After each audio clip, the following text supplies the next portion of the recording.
Member of Parliament, Tamara Leonard, asked about the amount collected in refundable residence permit fees, the number of persons that this amount represents, and the number of persons who have requested their refund. In 2015, an amount of 2,731,685 was collected by the Immigration and Border Protection Service on permit fees. An amount of 133,385 of this fee was paid back because the residence permit was rejected. The total amount of applicants was 6,141. The 133,385 that has been given back was given to 320 applicants.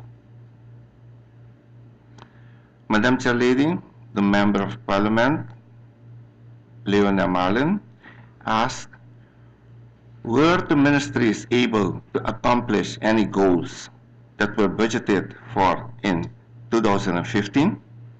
If yes, can Parliament receive a detailed outline of such per ministry?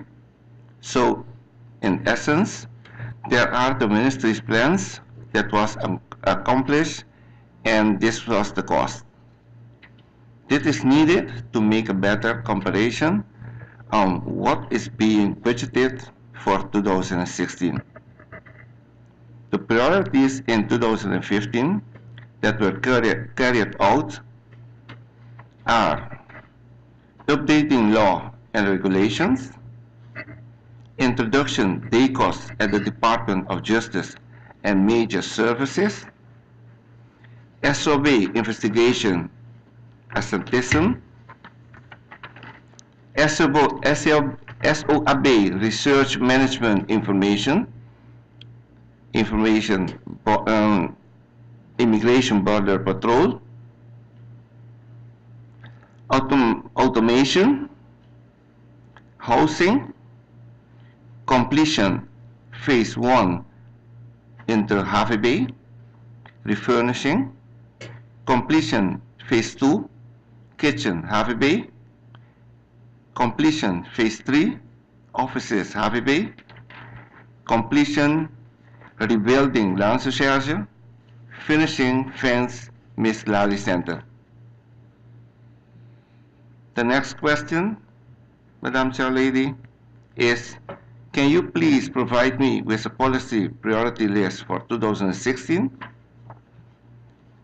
On the priority list, we have crime prevention, execution of camera project, establishment of youth community service policy for the first-time offenders, and 3, continue finalize plans of approach in the prison and police. Another question is, can I be provided with a list of potential risks associated with this budget due to lack of funds?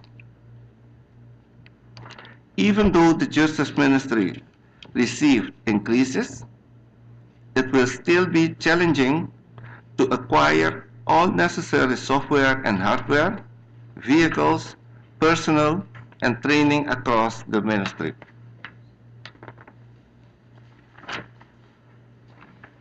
Capital investment. What projects have been identified as priority? What are the priorities? What are the priorities per ministry? Please give a breakdown. The priorities for my ministry are purchasing the Sorimar building, the camera project, house of detention, and the wall of halls of detention, shooting range for all Justice Department and other departments using guns, substation St. Peter's area, automobiles, and hardware software project for the Corps police force. Chair Lady, the member of Parliament Leora Malin makes some remarks about the increase for the police department, the prison personnel, immigration, and the land association. I'm talking about the increase. The question is, will this increases remedy the short staff situation? The answer is no. The increase will be allocated to the following: filling of critical vacancies, increase in salaries, yearly increments, retroactive payments, salary adjustment for officers placed in the incorrect scale. In addition, the personnel cost was under budget in the previous years. The next question is, has additional staff been hired to remedy the crime situation? Yes, a number of staff was hired in 2015. In addition, a number of officers were sent abroad for extensive training. Unfortunately, the ministry has been plagued with short staff since its inception in 2010, partially due to budgetary constraints.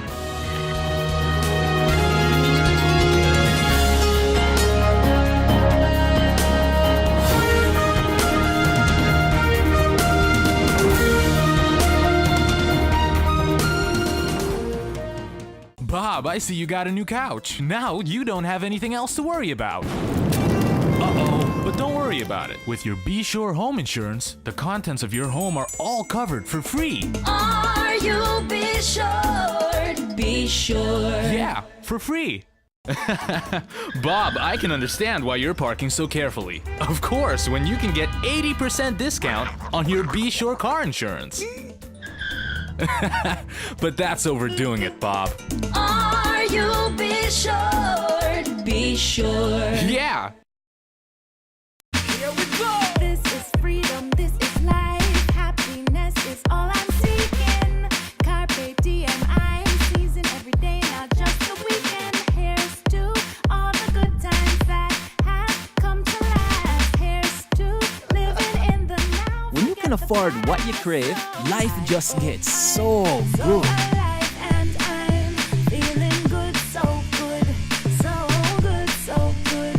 Hey, I'm gonna live my life, feeling good, so good, real good, so KFC, so good for everyone. GEBE has been faithfully serving the communities of St. Martin, powering your home and our economy.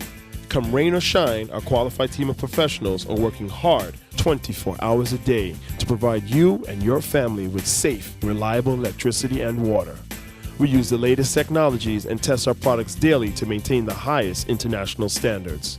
Our friendly staff is always there to assist you, whether in person, over the phone, or online.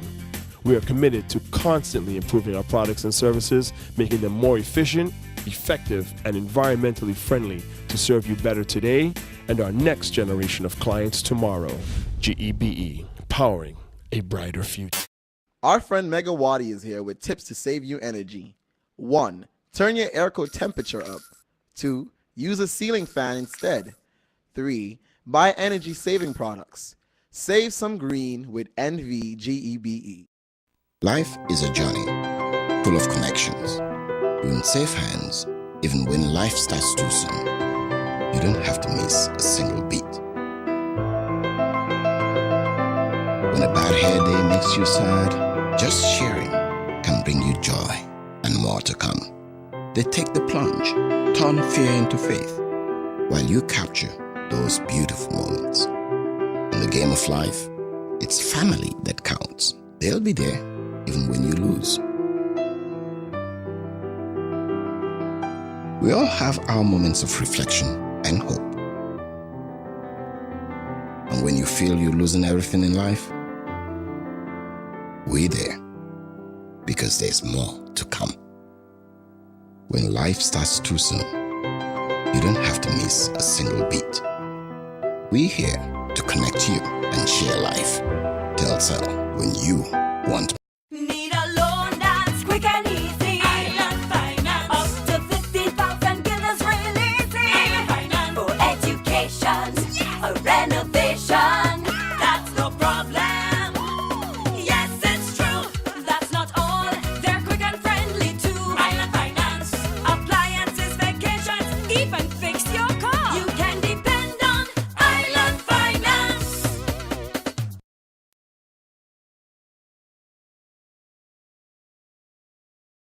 MP Leona Marlin wanted to know if there is no continuity in government because what is the priority for their ministry? Madam Chair, priority and continuity in government usually would have to do with if government took a decision.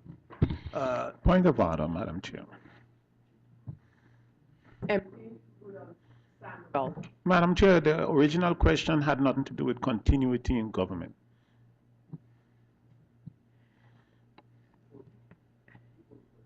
may I remind all members of parliament that as far as a point of order is concerned that has to do with the proceedings and how the process of the meeting is going, let the Minister of General Affairs, Prime Minister, address it in the context of the question that was posed during the question round.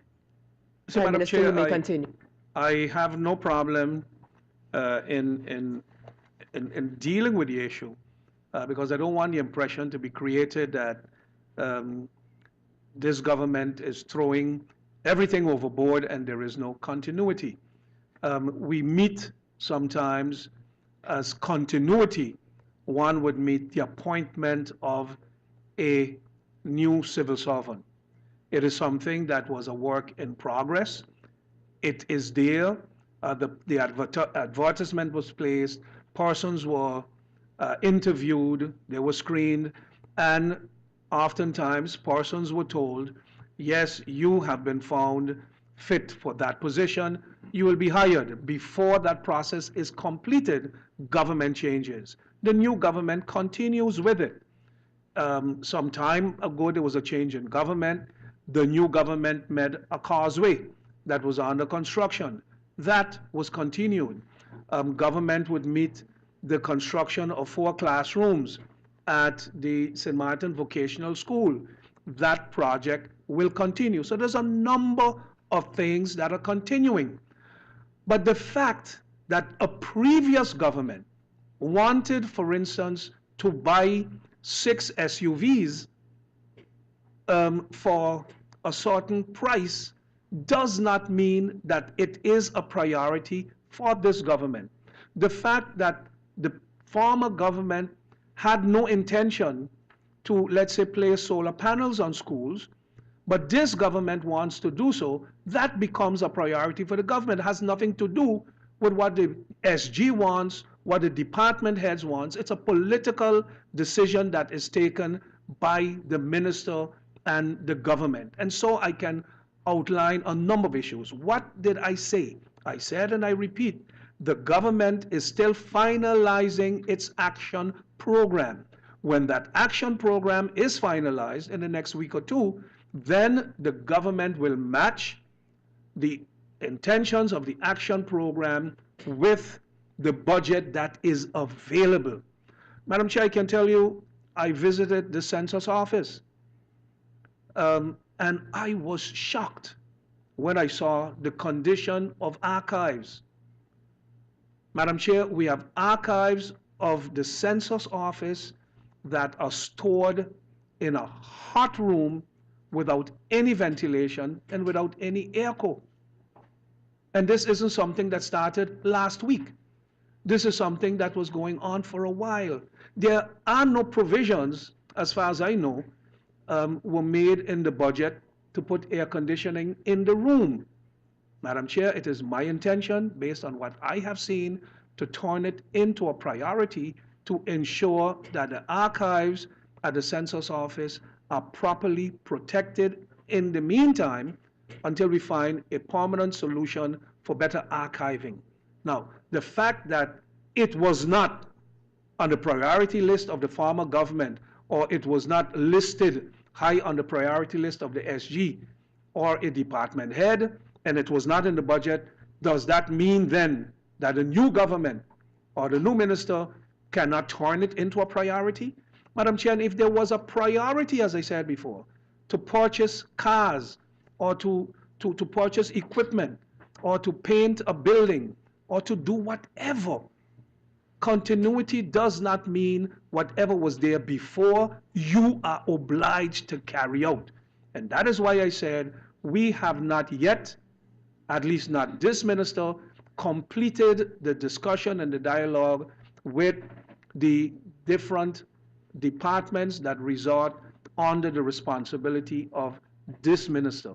There are other ministers that are further, there are other ministers that are not as far. This minister has not completed all the discussions with all the departments in the ministry, and therefore, once that is completed, then we know where we are going to set our priorities.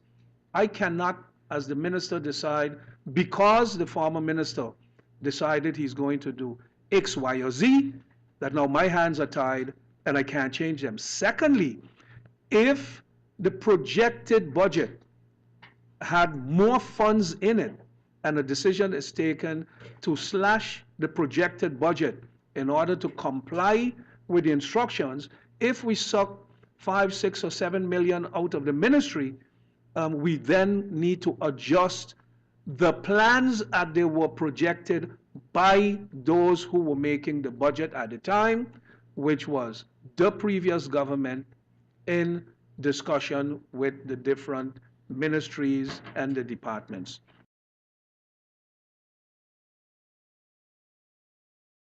I was surprised to learn that while, in addition to my proposal as Prime Minister for electoral reform, I had mentioned in a couple of press briefings back, I had mentioned two things. That I also believe the Parliament of St. Martin can look at its rules of order, where the matter of factions is concerned, and look at a possible distinction between party factions and factions because of independent members. I mentioned that, and I mentioned the possibility, which I think should not be a big thing to do, of what I called a return guarantee at the time. I also took note of the fact that Prime Minister William Marlin mentioned something similar. But coming back to the issue of what Parliament can do, and this matter of factions, in researching the issue, I realized that it is also currently an issue for the second chamber, in which a policy paper has been prepared about distinguishing between party factions and factions that become because of members becoming independent. So I was like, okay, so I wasn't that far off, and I'm not going to seek to reinvent the wheel, and looking at what their proposal entailed might be something that we could work with. And once I have kind of doctored that out, I will be making a proposal to Parliament as far as that is concerned. And again, looking at what the committee as established by government will be doing and is doing. I know they sent out a questionnaire of 2 questions, but as I said before, we really need to keep the pressure on if we want to get some things done. Not everything, but some things done as far as electoral reform is concerned. And I had mentioned, and I have been following up on the fact that we might want to look at a proposal of extending the competencies of our Constitutional Court. I also mentioned that there is an initiative draft law that was presented on Curacao by a faction on Curacao to firstly, for them, create a Constitutional Court, which we have, and in their case, they are proposing, a faction is proposing to expand what the Constitutional Court can do. And in our case, we might want to look at expanding what the Constitutional Court can do, which, as you know, currently is just the review of legislation presented by the Ombudsman that, according to the feeling of the Ombudsman, might be in contravention of the Constitution.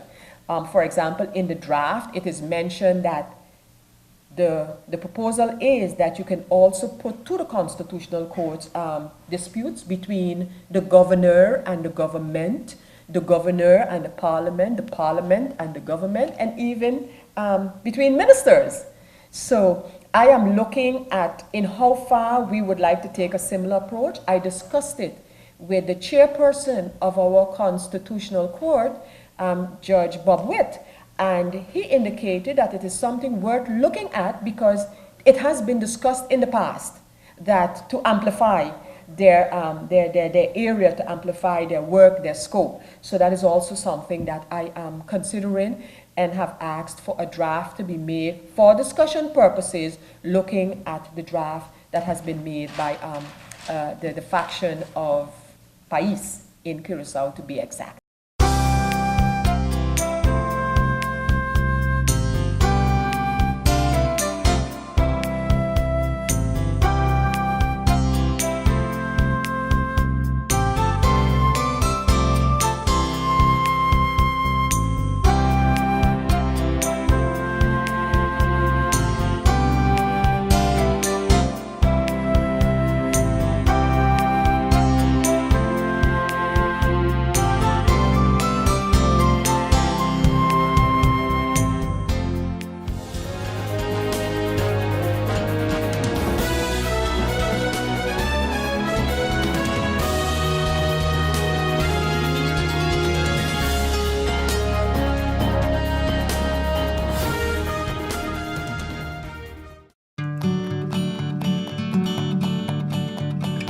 It's been said that behind every door, possibility awaits.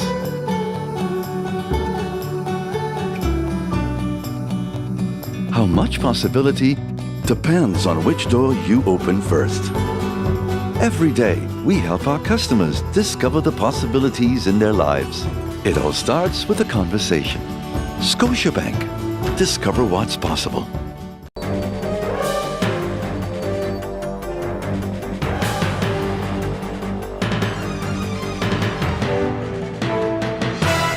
In my opinion, everything is perfect and you would be great for the job. But I see here that there's a 2-year gap in your resume. What did you do? I was hospitalized for mental illness. Oh, mental illness? I've undergone treatment and I have a wonderful family that supports me. Well, that is good news. No, it's fine. I'm recovered. We'll contact you, okay? For a better understanding of mental health and what you can do to stop mental health stigma, please go to the Mental Health Foundation's website at www.mhf-sxm.com.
Somebody sing this song for me. You ready?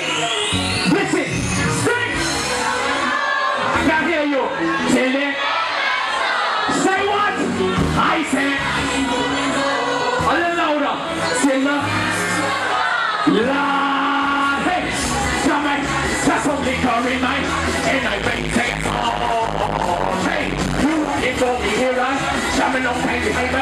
winding up all the way to your balcony.